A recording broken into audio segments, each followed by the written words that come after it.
Hello, welcome to all. It's so good to have you here and to have this space to discuss the Gender Climate Tracker and why this tool is so useful and how it can be used for advocacy. So the agenda today, just in general terms, is first, we're going to do a welcome and an intro to the Gender Climate Tracker. Then we'll start with the gender mandates, which these key components that we see here in the agenda are parts of the key components within the website and the app. So just to keep that in mind. So then we start with the gender mandates. Then we step into women's participation statistics, country profiles, how to become a gender climate tracker, and the closing remarks. Each of these will be spoken by different speakers, and starting with the welcome and intro by Tara. So Tara, if you want to go. Perfect. Thank you so much, Claudia. It's a pleasure to be here with you this morning, this afternoon, this evening. I'm Tara Daniel. I'm with the Women's Environment and Development Organization, and we are the ones that are presenting the Gender Climate Tracker platform to you. It's both a website and an app. We'll get into that and how to access it in a few minutes, but I wanted to start with this history of understanding the genesis of this tool. So really, it came about after the Paris Agreement, when WEDO had been doing work looking at gender in the intended nationally determined contributions.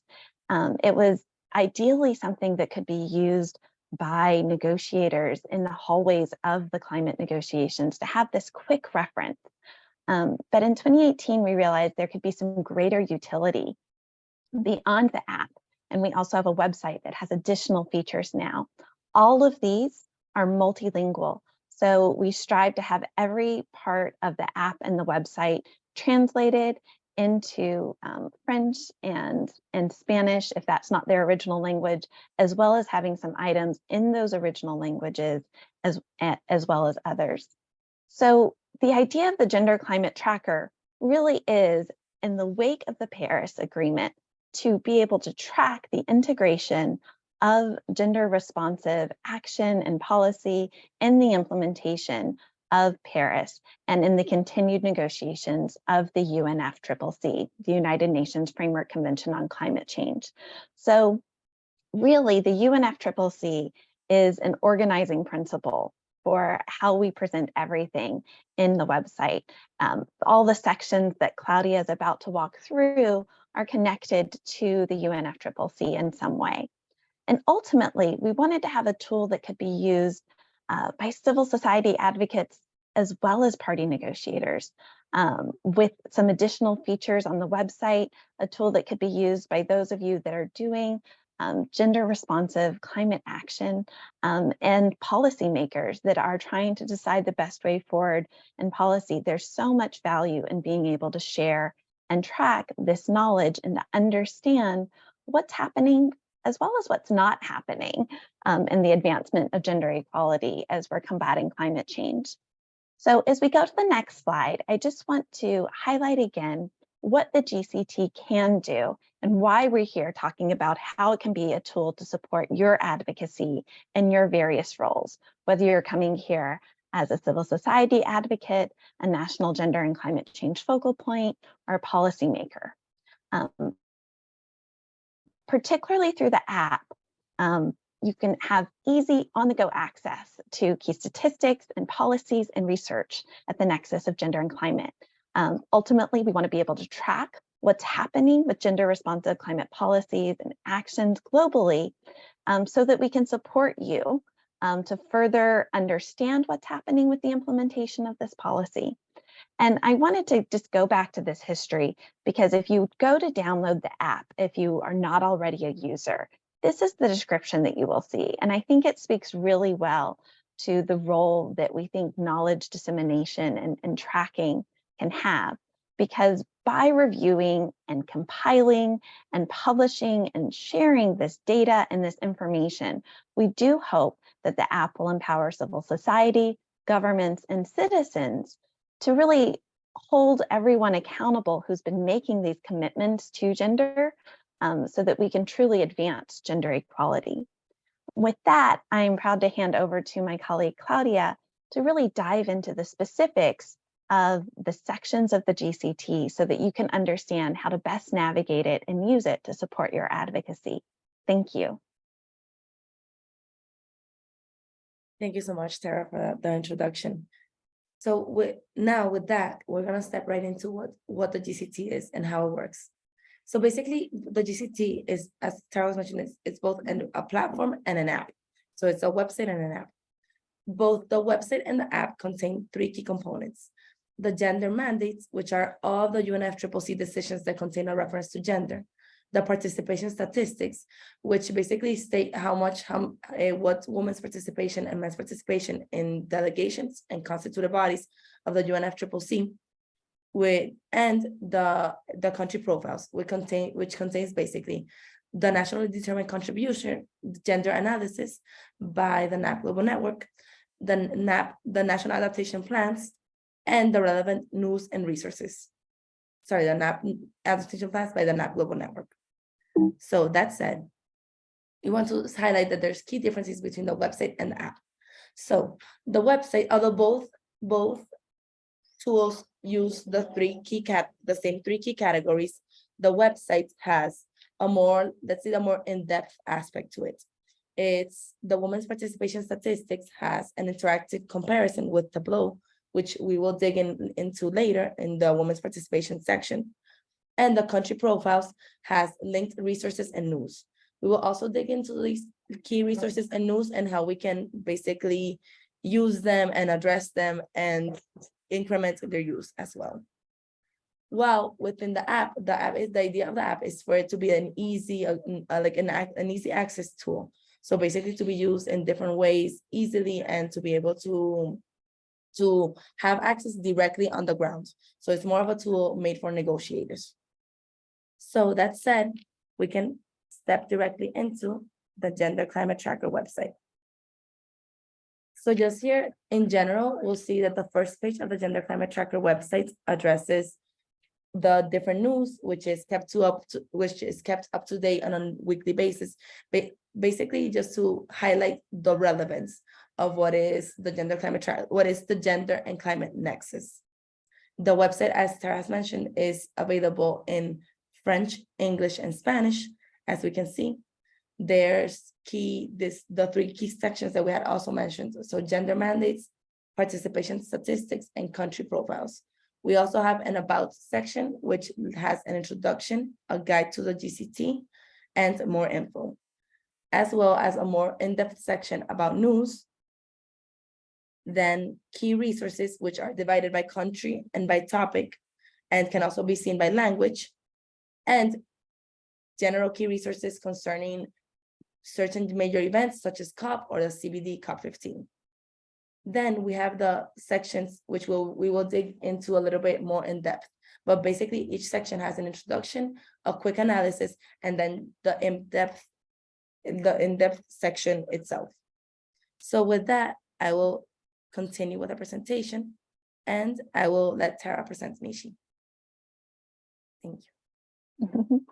So our Senior Global Policy Lead at WEDO, Mishi, is going to walk through the gender mandates now to really ground us in this idea of looking at the history of gender in the UNFCCC and how we can use that history to build a much more gender equal future.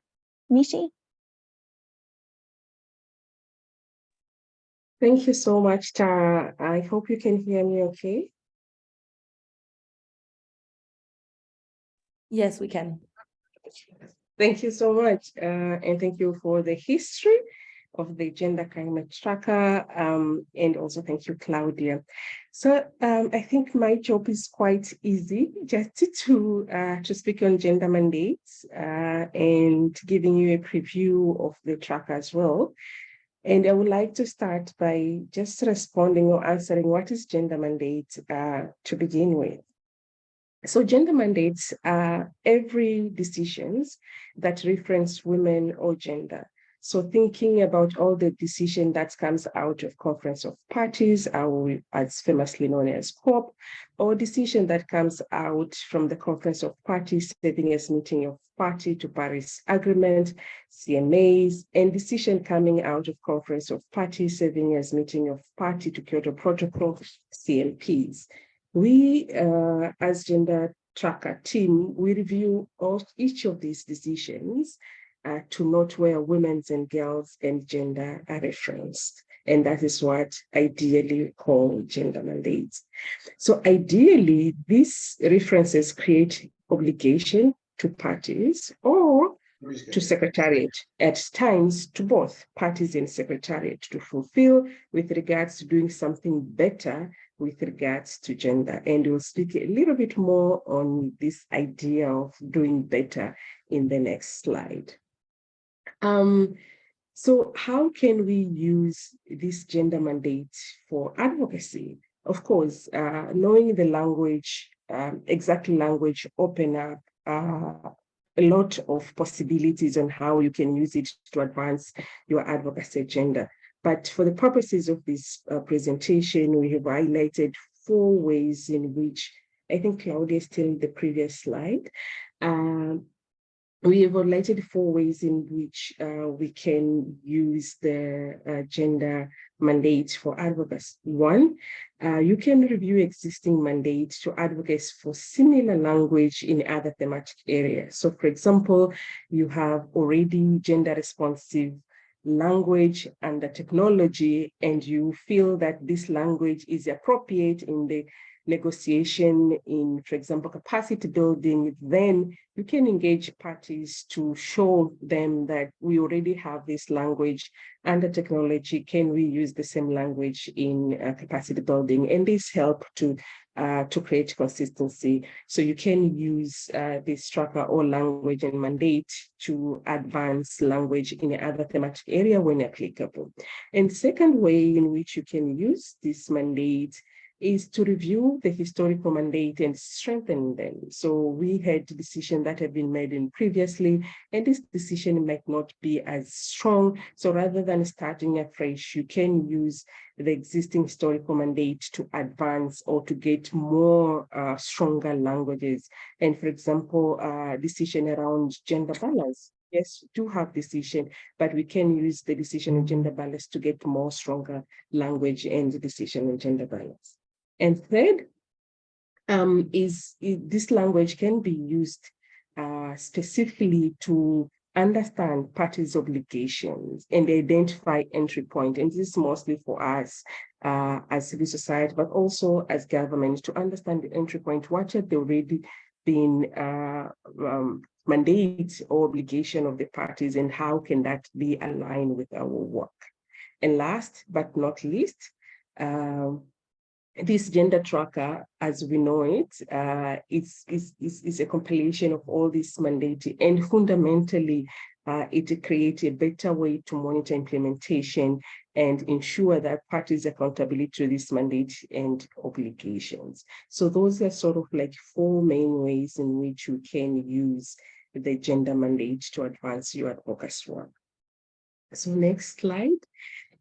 So before we look at before we go to the gender tracker itself, I would like to just highlight how we have categorized content in this tracker. So we have categorized them in 5 main areas, as we call them gender tags. And this is the way in which you can easily access the information in the tracker. So first is gender equality, and this indicates a great text that mandates action and policy development aimed to achieve gender equality. And then we have gender mainstreaming tag, and this indicates agreed text and mandates that integrate gender norms, roles, and in relation to development of action, policies, and implementation to support gender mainstreaming. And then we have gender balance, and this indicates text that mandate efforts to enhance representation of women in decision-making, and some of the explicit goals to achieve this gender balance in decision-making boards and bodies. And we have a tag on women as vulnerable group. As some of you know, that has been a consistent language that has been used. So with this tag indicates agreed text that recognize women as vulnerable group in the decision. And last but not least, we have also a category or tag which reference and reaffirmation. And this include texts that are found in other decisions, either through links or that recall the actual text directly. And as some of you know, like we have the famous Paris preamble paragraph on human rights and gender equality, which constantly is being referenced. So those kind of decision can be found in reference and affirmation. So that's how we arrange the mandate within the gender tracker. It is important to note that so when you open the tracker, you have one, a summary, which is information at a glance. And this information sort of like capture a summary of exact explicit language that is referenced around gender. And then we have elaborated language, and this shows the reference or reference in the context. So sort of like give you a picture of the context of that language. And then we have PDF, which give you access to the entire decision itself. And we'll go to that in a minute. We do have this language, these decisions in English, French, and Spanish. But for the most part, the decisions that are coming from COP27 are not yet in other languages, because traditionally Secretariat provide those translated version around June. So we sort of like have an official translated version, but as a tradition, as soon as we have official translated version, you will have those versions as well in the tracker. And last but not least, it is important to note that this gender mandate is not only covering mandate related to gender, but it covers mandate in all thematic areas. And these areas, I think, as described in a PowerPoint, you can see mandate across all thematic areas.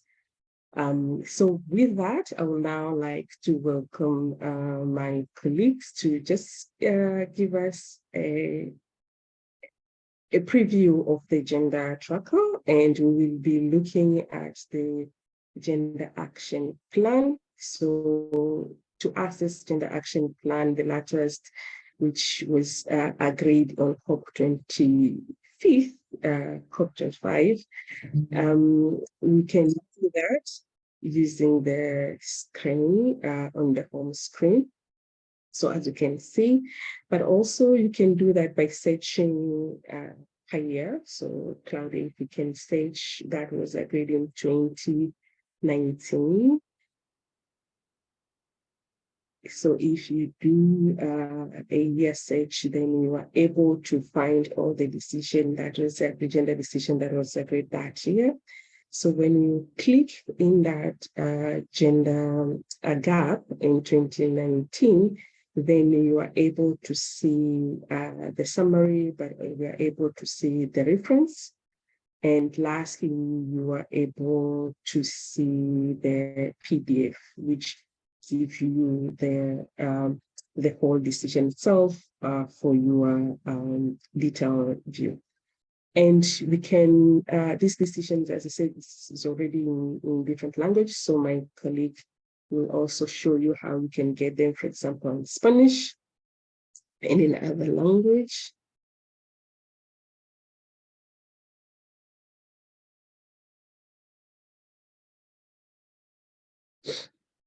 So that is how you can access them in different languages as well. I hope this has been helpful in terms of just giving you the idea of what is the gender mandate and how you can access and can use this tool. So thank you so much, Tara. Back to you. Thank you so much, Mishi. So next, we're going to go back to Claudia to explore the second of the three major sections of the GCT, and that is women's participation statistics. This has also always been a feature of the GCT since the app debuted back in 2016, because since 2008, WEDO has been tracking information on the gender composition or the sex disaggregated data of the party delegations of the UNFCCC. So with that, Claudia, tell us how we can better explore and understand this data. Thank you so much, Tara. So just to start with, out of, and in tying with what Mishi just explained, out of 120 UNFCCC decisions that mention gender, 51 of them mention gender balance. So it's crucial to actually be able to measure what the woman's participation is in the UNFCCC processes.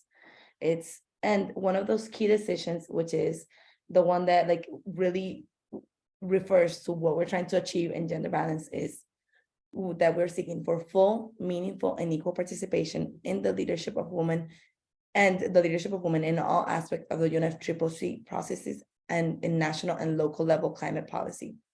So that said, this is why it's so important to be able to measure women's participation. It's a human right, but it also leads to more robust outcomes. So that said, within WEDO, within the Gender Climate Tracker, we measure different statistics by constituted bodies and by party delegations. So these statistics, and we'll see now, like within the website, what the exact numbers are key to be able to to basically distribute data, to be able to measure what exactly how the progress, if the progress is being consistent, it's not being consistent. And this is what leads to develop like accountability tools and to be able to keep party delegations balanced and bodies as well. So let's look at the participation statistics directly. I will move to English again. So we can start with statistics by countries. Again, this section has an introduction, a quick analysis, statistics by bodies, and statistics by country. Specifically for countries, for the statistics, we use Tableau because it is one of the ways we've seen that makes information more clear. So here we're going to explore three key components for party delegations: percentage of women party delegates by meeting, then percentage by women party delegates by party, specifically or by country, and finally, percentage of women's head of delegations. So, for example, if we wanted to compare, and I'll do some examples here, just so we have like a practical tool. If we wanted to compare the last three COPs, so COP27 in Sharm el-Sheikh, COP26 Glasgow, and COP25 in Madrid, we would just have to click on the three meetings and Tableau would immediately put them in as reference. So here we could see that COP25 had 37%, COP26 had 35%, and COP27 had 36%. So we can see that the progress has been varied, not consistent, and has not been particularly significant. But this is a tool that we could evaluate very radically different years. So the idea with these tools is to play around with them to get any information that we need. Now, referring specifically to countries. Here we can do, for example, compare Austria and Belize. And for the year 2022. And this tool lets us play with, so for example, we can see that Belize had achieved a 40%, while Austria reached 50% for June 2020 for the Bonn intersessionals. But for COP27, Austria had less than 45%, and Belize had a little bit more than 30%. So we can see these exact numbers here. Belize had 31% and 40%, and Austria had 50% and 45%. And finally, we will refer to the percentage of women as heads of delegations. So if we want to refer here to two meetings. So let's say COP27, let's say COP25, COP26, and COP27, same as before. And here we can compare. So in COP25, there were 21% of the heads of delegations were women. In COP26, 13% of the head of delegations were women. And in COP27, once again, 20% of the head of delegations were women. So these tools basically let us like explore different data sets, compare different years, and basically have like very intricate information about what exactly it means to have women's participation on the UNFCCC. Then we can refer to the statistics by bodies. So basically this let us see what how the constituted bodies of the UNFCCC are formed.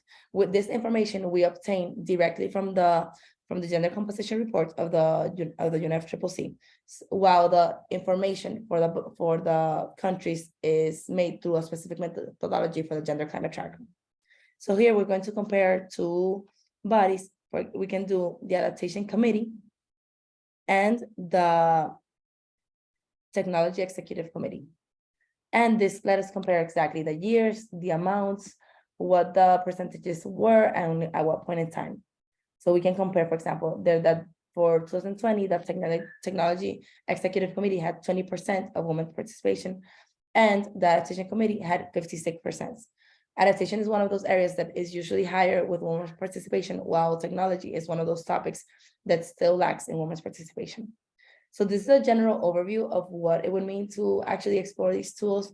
But of course, like the idea is to invite all of you to participate, to engage with this space, to find any information that you consider useful.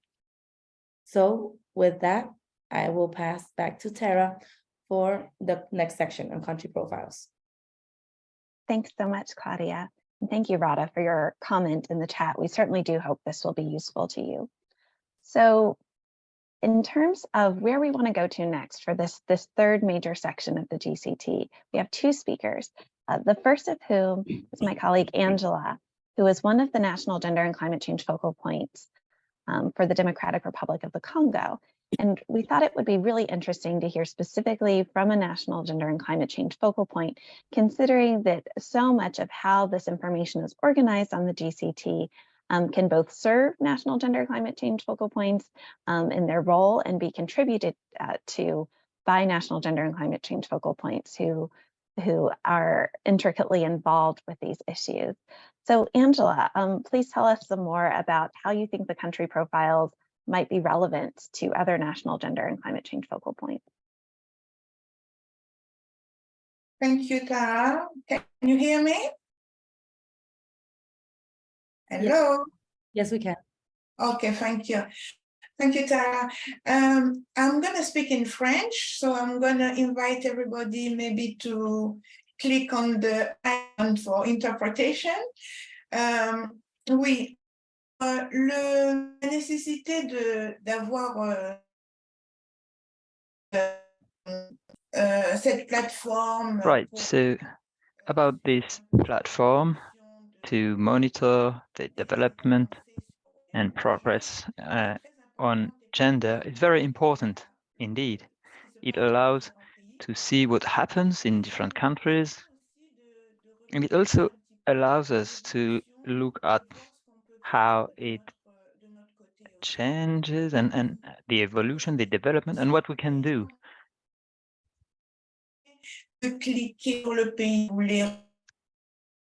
The interpreter apologizes, but the internet connection is low. Apparently, it's interrupting. So you can click on the country and get an extract. So for instance, if you click on DRC, you'll see what DRC has done so far with regard to its commitments toward the UNFCCC. Next slide, please.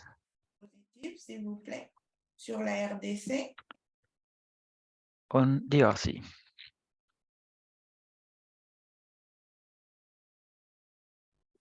Alors, République démocratique du Congo, quand vous êtes... Right, so Democratic Republic of the Congo, when you are here on the platform, you clicked on DRC, and then you can explore on which au niveau de une CDN, topics or on which themes DRC has or not met its objective. With the new NDC, it's only 1% and not 17%. Like, this can allow you to see exactly where you are. You click on this and you see, for instance, despite the fact that it's not up to date on the website, you can observe that DRC undertook many actions for women, many projects. They did take into account gender in the policies, in the programs, in the National Action Plan, and also for the NDC, updated NDC of the DRC, the updated one, because before gender was not included in that. So you can see that at the bullet 8.2, maybe the interpreter is not sure because the sound was off. So on the last paragraph, we insisted on that. Comment on peut dissocier, on ne plus We can't l'aspect genre really, dans toutes les de notre CDN. we have to take into account gender in all the NDC related topic, agriculture, the importance of looking at water aspects or waste treatments, all these thematics. And for all these topics, taking into account gender is indeed very important, both in terms of adaptation and mitigation. And so we work also in accordance with the recommendation. And then if you scroll down, then you can see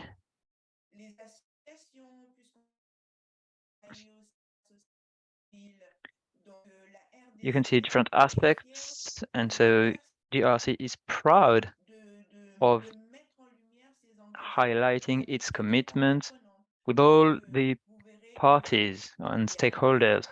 You can see that there are organizations, CFLED, you can see feminist organization. I can't mention it all, but if you scroll down, you can see these organizations. They're stakeholders who did actions that are taken into account by the government and that are valued and surfaced in order to showcase the gender-related activities. So different activities to combat deforestation or agricole, des bananes plantains, or agriculture-related activities and many other activities. J'ai envie de regarder, qu'est-ce que le Nigeria a fait? Alors, so, for instance, you would say, well, I'm going to check what Nigeria has done. So I click on the link to get Nigeria's country profile. So can we do that, please? Nigeria, so that I can see what Nigeria has done, because I'm curious. So once I've checked Nigeria, I can scroll down and wow, I can compare now DRC with Nigeria. I can see that the NDC is also updated. And so, wow, it gives me very precise and relevant information. The national or the gender action plan is already undertaken, and I can see also that Nigeria has a whole part of work or work stream linked to gender, with all the actions, different actions, multi-sectorial actions highlighted related to gender, climate, adaptation. On lui et peut-être prendre ça pour So you can use all these information, all this data to add value, to try and get sure that, for instance, in the DRC, even if there are things done related to gender, you might lobby or you might push for a national gender action plan to be adopted. So as you can see, again, dans le secteur forestier, ils sont dans le secteur. Many actions, many activities in forestry, in agriculture, and as many other countries, in fact, the civil society is also deeply involved and committed. And again, here, civil society has projects in which they show how the civil society is involved. The interpreter is guessing the next word because there is no sound. So yeah, the civil society was involved so that policies and programs take, in fact, indeed, gender into account. This is how, in a nutshell, this platform is helping us, and this platform is contributing for us to move forward. Thank you very much. Thank you so much, Angela. Really appreciate that look at country profiles. I know while you were focusing on the nationally determined contributions, we're also really excited to have analyses as well as direct links to national adaptation plans featured for the past 2 years within the Gender Climate Tracker. And so to talk more about that is my colleague and our collaborator from the NAP Global Network, Angie Daze.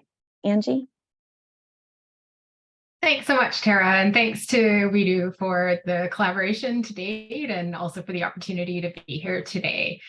So before diving in, I just wanted to give a quick introduction to the NAP Global Network for those who don't know us.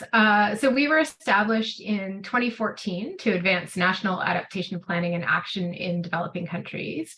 And we now have a network of over 1,500 adaptation policymakers, practitioners, and funders from more than 50 countries. And basically, we work with our country partners and other stakeholders to move national adaptation plan or NAP processes forward and to try to ensure they're effective and inclusive. And we've had gender as a priority theme since 2017. And in this context, we've been tracking integration of gender considerations in NAP processes since then. Next, please. So I won't spend a lot of time on this, but I just wanted to talk a little bit about why NAP processes, because I think we know that NDCs are really important, and we tend to maybe hear a little bit less about national adaptation plan processes. And really the NAP process is an essential mechanism for achieving the global goal on adaptation. So the NAP process was established before the Paris Agreement, but its importance is recognized in the Paris Agreement. So NAPs are really going to drive investments in adaptation over the coming years. So we want to make sure that gender considerations are integrated from the beginning. Next, national adaptation planning is a process. So it's all about coordination across sectors and levels of governance, establishing institutional arrangements, building capacities, and getting those systems in place for moving forward on adaptation. And this means there are opportunities throughout to integrate gender equality. And importantly, there are multiple entry points for advocates to engage with the process. We have a policy imperative. This was really well explained by Mishi. So we know that NAP processes need to be gender responsive. And lastly, there's increasing scientific evidence that addressing equity and justice in adaptation increases both the sustainability and the effectiveness. And this came out really strongly in the latest report from the IPCC.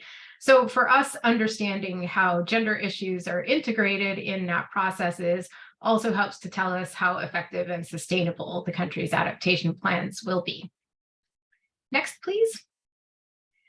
So the approach that we've taken to tracking integration of gender in NAP processes, it's really grounded in a systematic review of the NAP documents that are submitted to the UNFCCC. And we have a methodology, which importantly was inspired by WEDO's methodology for reviewing NDCs. And we use this to review each of the documents. But I do need to say that NAP documents don't tell the whole story of a country's adaptation journey. These are really just one milestone in this broader process of adaptation planning and implementation and monitoring and evaluation. So we also do engage countries to better understand what they're doing before and after their NAP document is submitted. But the key is that NAP documents do provide really important insights into how countries are framing their adaptation priorities and related issues like gender, and how they want to move forward with putting action into place.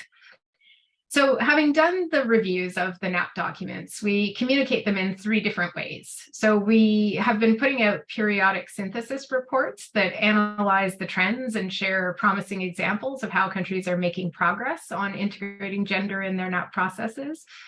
We share key statistics about NAP documents, including related to gender, on our NAP Trends platform. And then lastly, we work with WEDO to put summary profiles on the Gender Climate Tracker, which is why I'm here today.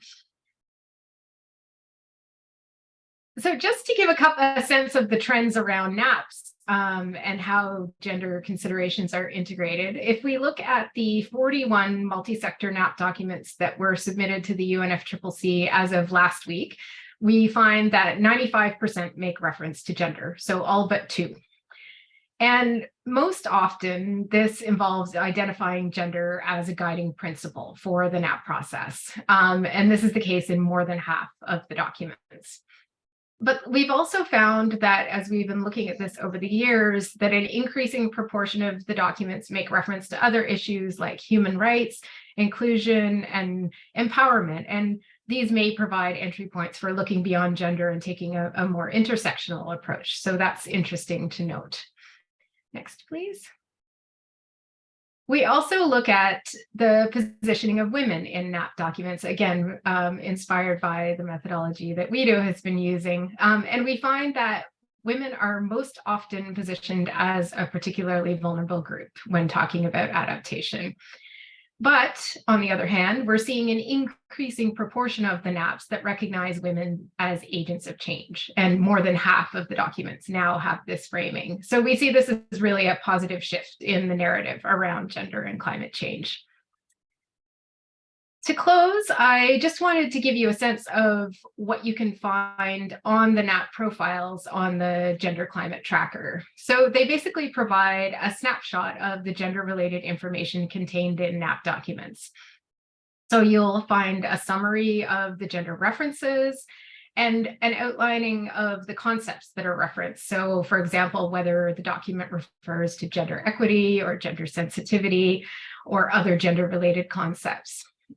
We give the context for references to gender. So for example, if it's presented as a guiding principle or a cross-cutting theme for the NAP, and we tell you the positioning of women in the document. So as I said, whether they might be described as a particularly vulnerable group or as agents of change, or in some cases, both. So the NAP profiles are helpful to complement the NDC reviews because they provide a fuller picture of the country commitments on gender responsive climate action. So countries are very often using their NAPs to elaborate how they will achieve the adaptation related commitments that they've made in their NDCs. So these plans are really an essential piece of the climate action puzzle, and they give you a better sense of the systems and structures that are being put in place for adaptation. And this is important because it can help with all of the adaptation advocates out there to better identify what are the best entry points for engaging your governments to ensure that adaptation action is gender responsive. And that's all I had to share today. Thanks very much. Thanks so much, Angie. We are so happy to continue this collaboration and to be able to have this information directly accessible. So the NAPs and as well as their analyses are featured as resources right now that you can access through the country profiles, as Angela was showing us earlier. But Claudia now is going to talk us through another way of accessing resources and accessing news, as well as contributing to those resources. Claudia, take it away. Thank you so much, Sarah. So let's look at the resources and news section. As we had mentioned before, the resources and news section is specifically within the website, not the app. So the news section is basically divided by country, by topic, and we can open this last one, this most recent one so basically it tags directly to the news article, and it contains the country, the region where the article is from, and a tag, like a specific topic that is covered. So that's the way we can research different news, countries, languages, and geographies in general. So just like regions. So for example, if we search for Latin America and the Caribbean, we can find news from Costa Rica, from Mexico, from Ecuador, and by like most recent and most relevant. Then we have a section concerning resources. So resources we can explore by country, geography, topic, and language. We have several different topics, including everything from agriculture, climate finance, disability, gender-based violence, indigenous people, just transition, and just a wide variety of countries. Here we can search, for example, policy and then a specific country, let's say Canada. And in this way, search for different resources that are relevant to both of this. So for example, a climate change policy brief concerning indigenous people and policy for Canada, just general topics, and be guided by what the current landscape is concerning resources and how we can find more like better information in the gender and climate nexus. Then, as I had mentioned before, we have like the key resources, which are divided by key events such as COP26, COP27, and relevant publications. And so to get like into a deeper view of what exactly we can find and what information are we lacking concerning this, and where the audience can come in on this point, what resources are we missing current information? So for English, we currently don't have resources that address the gender and climate nexus for disability, LGBTQIA, transport for English specifically. So those we're very low on resources concerning those topics. Then for French, we have technology, transport, and disaster risk reduction. And for Spanish, we have disaster risk reduction, conflict displacement or migration, LGBTQIA+, health, nutrition, and WASH, and grassroots organizing. The idea of exposing this, let's say these gaps, is that we believe that that everybody who's here today in the webinar can also be participant in contributing those resources. And I will explain how in briefly. Now, where do we need more news? There's also this idea of there's relevant news for gender and climate all around the world, but sometimes it's not as easy to access them through the general outlets or through general mediums. So the idea is also that we can find more information for like specific countries. Here, I'm just naming some of the few countries for which we have no news. So for example, Cuba, Suriname, Belarus, Botswana, Mozambique, Malaysia. But if you want more specific information about where your country stands right now within the Gender Climate Tracker, please feel free to reach out. So how do we become a Gender Climate Tracker? And here I'll refer back to the website. To become a Gender Climate Tracker, it's pretty easy. You go to the website in your language of preference, and here you upload all the information. It'll ask you to choose a file, enter a URL, include information, your research title, the author, the year of publication, select the country, the citation, and ownership of rights. One thing I forgot to mention for resources is that resources is like a very wide range. So for resources, we can have anything from a video to a UNFCCC submission, to a report, to a brief, to an article, and just like a wide variety of ideas. So if you have anything that you think fits into this area, please feel free to submit it, whether it be through the form or directly to the email, to the GCT email. That said, we do have a process of selecting and curating our resources so our library is as relevant and as up to date as possible. So the idea is that the Gender Climate Tracker continues to grow and continues to expand with the help of also all the people who are in these spaces and who have knowledge on these spaces. So you have we have received dissertations from different countries or NDC analysis, or different components that make this library as complete and as timely as possible. So I really strongly encourage you to submit a resource. And the idea is also that in the future, we will be able to exemplify these resources and be able to make them more visible to the general community.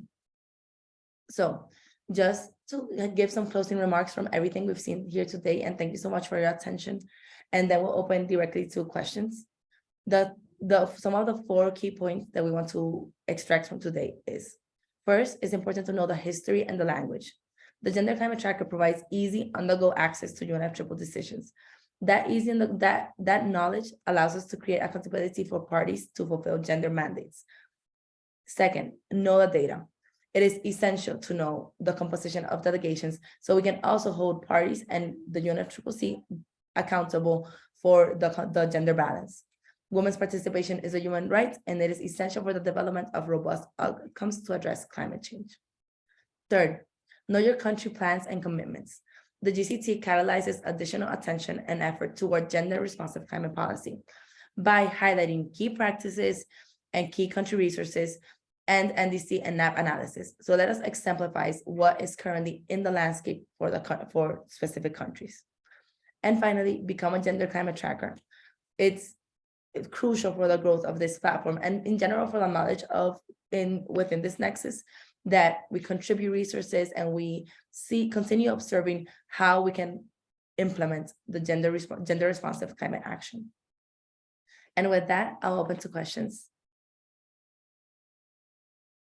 Tara, if you feel comfortable, if there's any questions there, just moderating that space. Thank you. Yes, I haven't seen any questions directly about the content. I know there's been some inquiries in the chat about receiving copies of this presentation. Everyone who registered will receive a copy of the presentation in English, French, and Spanish, as well as the recording in English, French, and Spanish. So you will continue to have access to this information. Faustina, I see you've raised your hand. Please come off mute and share your question. Yeah, I wanted to be clear about the what Missy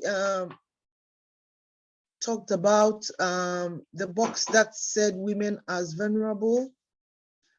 I want further explanation to that, because for me, I don't like to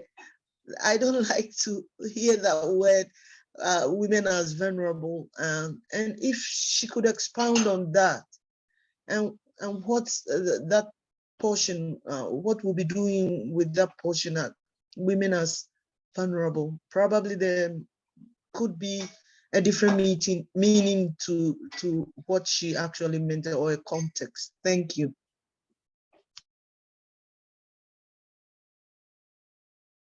Mishi, are you available to answer that question?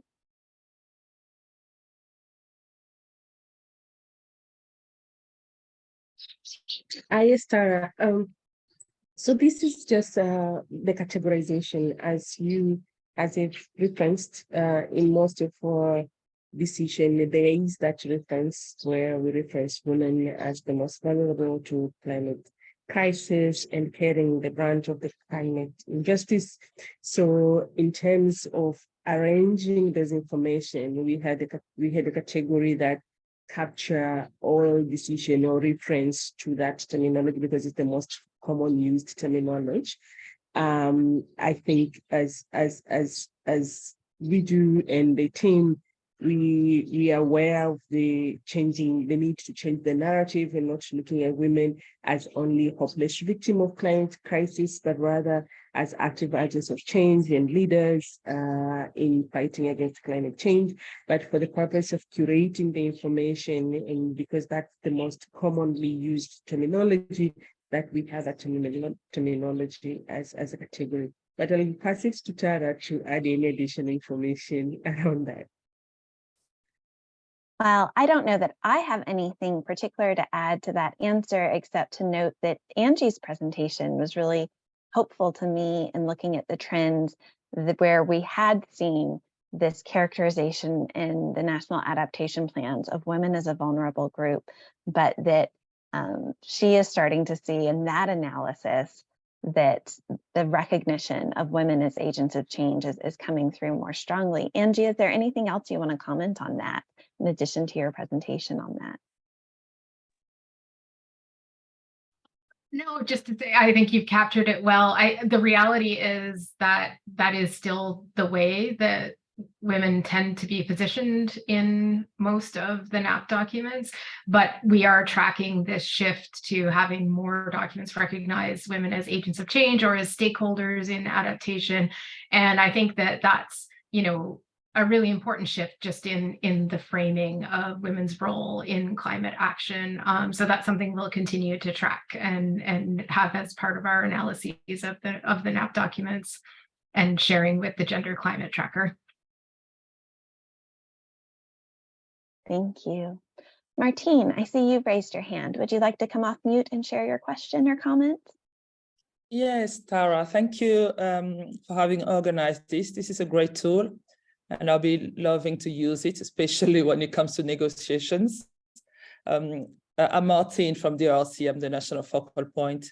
I was just wondering, how much are you working with countries, government? Because you'll be using figures and people will be using as our data, but just to make sure that they reflect the realities. Because I'll take the example of DRC. Because many of our NGOs are not registered, we register them as country delegates, or some private countries as well. And when it comes to data, you'll be putting up there from UNFCCC, it might look like we have many women participating, but they're not really negotiators, or they'll not be taking decisions. So just wondering how much you're working with government to make sure that the data that are there are really reflecting realities from each region. Thank you, Tara. Thank you, Martine. That's a really excellent question about the women's participation statistics. And we will be having a brief coming out in future weeks with more information looking at those statistics across all parties.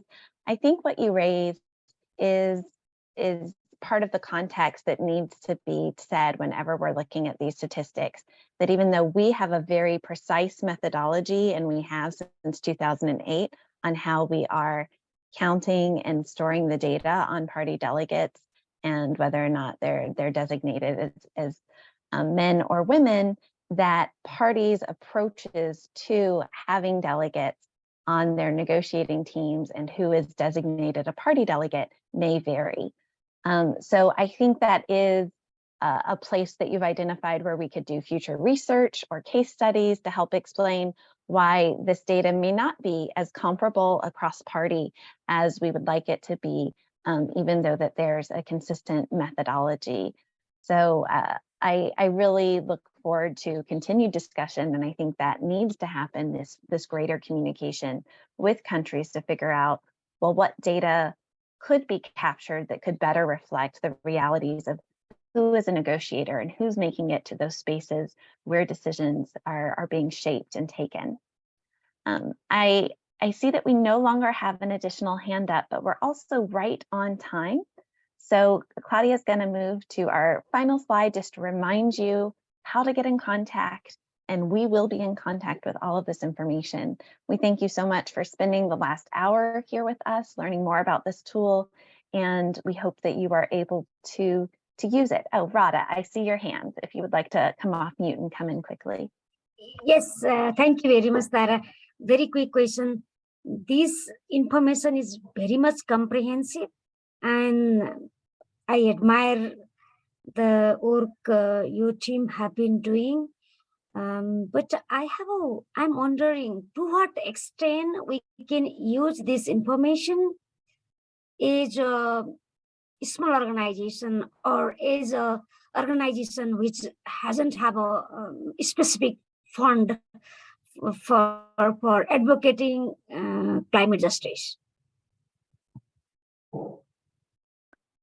Yeah, that is a good question, because this entire idea of using this tool to support your advocacy assumes that you do have time and capacity to advocate for more gender responsive climate policy and action where you are. And that is not always true. And I think you've highlighted that there's a difficulty as well in locating specific funding and financing for advocacy.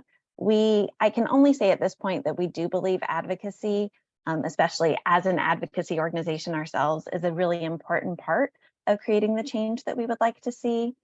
And I welcome us to take this conversation forward offline as well, to think through what are some easy access ways to use this information to advocate.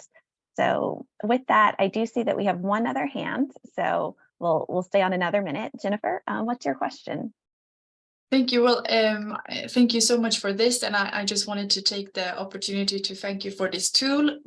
I'm the Swedish National Gender and Climate Change Focal Point, and we've been using this now within the EU to do some capacity building that's been, I think very good for everyone, and we've been able to niche it to the different expert group focusing on mitigation, adaptation, implementation, and finance, and so on. So yes, also to encourage others that maybe are listening that it's a very useful tool, and just to recognize that we're also very grateful for this. Thank you very much, Tara.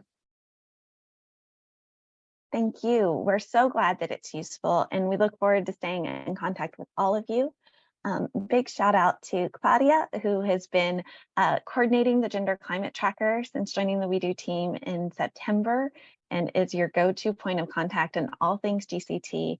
And thank you very much for our interpretation teams today for helping make this a little bit more accessible in the languages that the GCT also